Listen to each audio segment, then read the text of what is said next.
Christmas.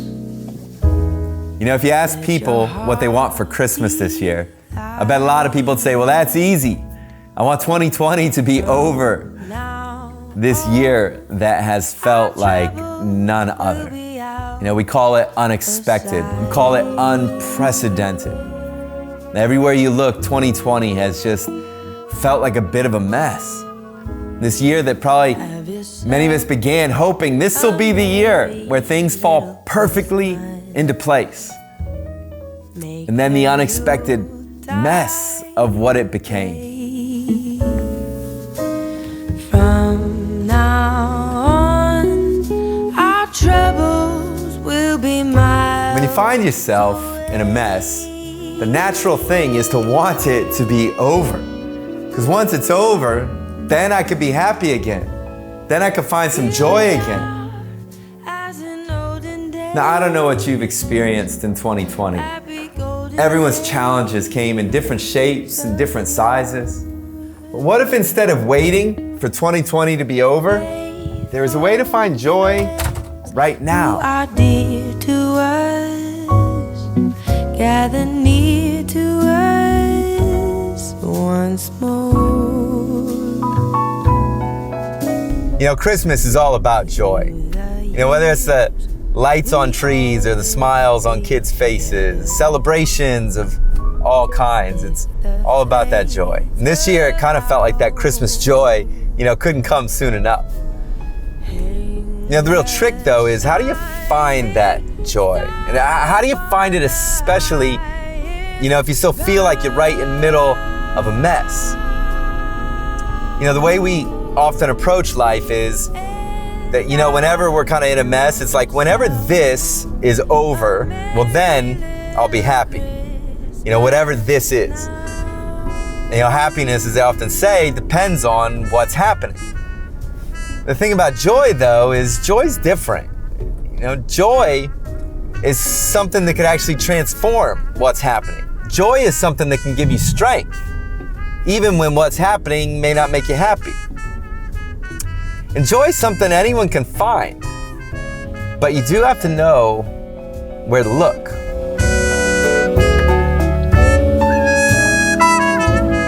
Here we are, as in olden days, happy golden days.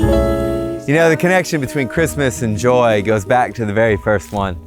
The story tells us there's these shepherds keeping watch over their flocks by night, when an angel shows up to them and says, I bring you good news that will cause great joy that will be for all the people. Today in the town of David, a Savior has been born to you. He's Christ the Lord.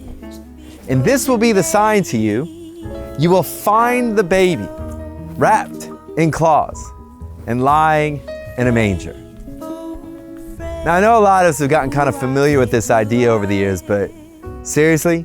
A baby lying in an animal's feeding trough, off in a barn somewhere? I mean, what is with that? Through the years, we all will be together, if the fates allow. Hey. Imagine these shepherds. They go looking for this baby. They're going barn to barn, stable to stable, but everywhere they look, all they see is just mess, mess, mess. Until they find him.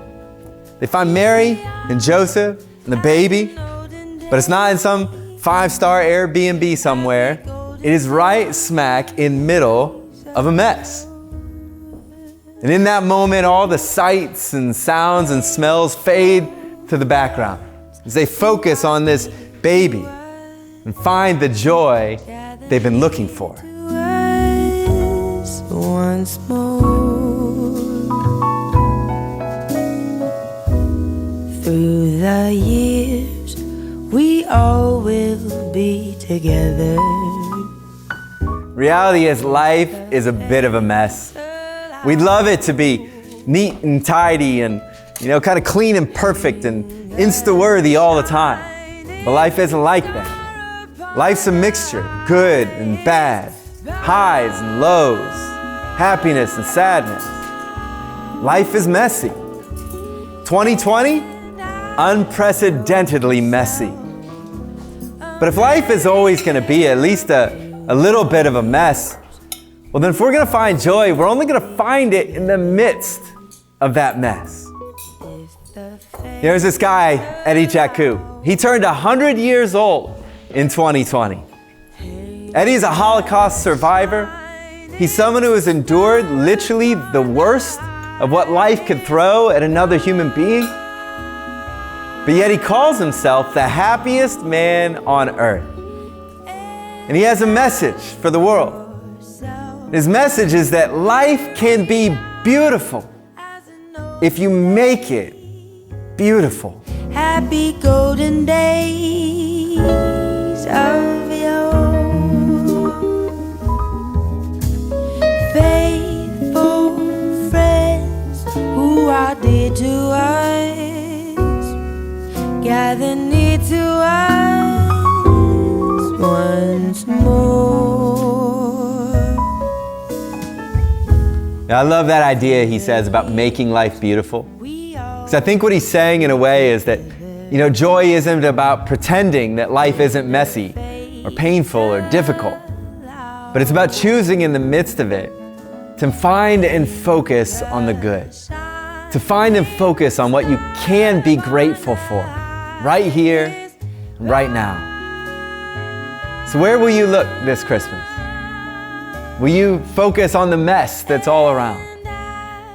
Or will you choose to focus, search for, look for the good that is not someday and somewhere, but that is right here and right now? The story of Christmas tells us that joy has come. And it can still be found today, no matter how messy things get. It can still be found, even in a manger. A merry little Christmas.